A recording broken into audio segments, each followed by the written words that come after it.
Yun na nga talaga naman gagawa tayo ng pesto pasta de loca.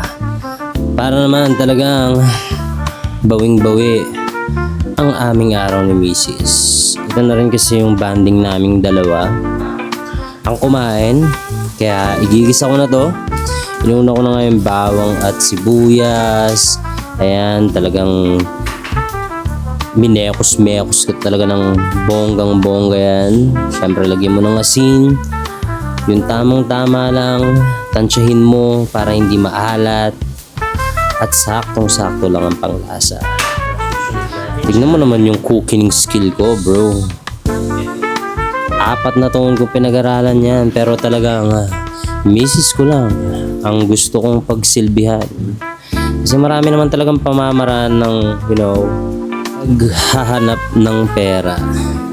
Bukod sa magtrabaho ka ng 9 hours or 8 hours or 12 hours a day sa isang restaurant, mas pinili ko na lang talagang ipagluto ang aking misis na pinakamamahal.